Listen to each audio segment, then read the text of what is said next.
बीडमधील मस्साजोग इथल्या सरपंच हत्या प्रकरणाचे पडसाद आज विधान परिषदेत उमटले। या प्रकरणी 3 लोकांना अटक करण्यात आली असून या हत्येचा तपास SIT मार्फत केला जाईल अशी घोषणा मुख्यमंत्री देवेंद्र फडणवीस यांनी विधान परिषदेत केली। सरकारने ही घटना अतिशय गांभीर्याने घेतली आहे। विरोधी पक्षनेते अंबादास दानवे यांनी या संदर्भातला मुद्दा उपस्थित करत आरोपींवर तातडीने कारवाई करण्याची मागणी केली।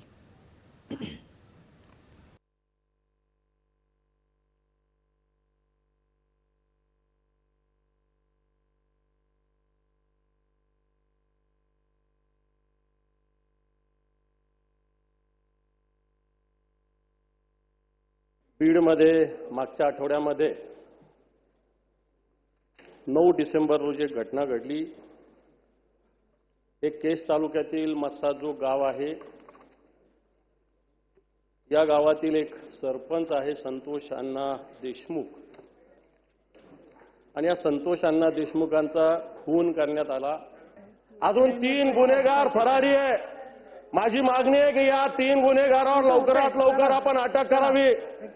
या सगळ्या गुन्हेगाराचे CDR रिपोर्ट तपासावे। कोणत्या कोणत्या राजकीय पक्षाशी ते संबंधित आहे, कोणी कोणी यांना फोन केलेला आहे। सभापती महोदय, माझी याच्या आपल्या मार्फत या सरकारला विनंती आहे, देवेंद्रजी फडणवीस सारखे मुख्यमंत्री झालेले आहेत की याच्यामध्ये जे जे कोणी आरोपी आहे यांच्यावर त्वरित कारवाई झाली पाहिजे। राजकीय पक्षाशी संबंधित असतील आणि पोलीस जर अशा पद्धतीने गुन्हेगारांना सहकार्य करत असेल ते महाराष्ट्र कायद्याचं राज्य आहे का गुन्हेगाराचं राज्य आहे, मात्र हा सुद्धा खुलासा झाला पाहिजे। बीड जिल्ह्यामध्ये मस्साजोगला जी काही घटना झाली आहे ती अतिशय गंभीर अशा प्रकारची घटना आहे। एका तरुण सरपंचाचा अतिशय निघृण अशा प्रकारचा खून हा त्या ठिकाणी करण्यात आलेला आहे आणि निश्चितच ही घटना सरकारने देखील अतिशय गांभीर्याने घेतलेली आहे। या संदर्भात तिथला जो PI आहे त्याला सक्तीच्या रजेवर पाठवलाय। त्यावेळेचा जो इन्चार्ज PSI आहे त्याला सस्पेंड केलेला आहे। 3 आरोपींना अटक केलेली आहे। काही आरोपी अद्याप फरार असले तरी त्यांना शोधून काढून त्यांना देखील निश्चितपणे अटक करण्यात येईल।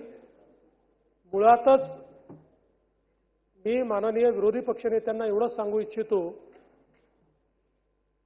की आरोपी कुठल्या पक्षाचा आहे, जातीचा आहे, धर्माचा आहे, कुठली भाषा बोलतो, कोणाशी संबंधित आहे,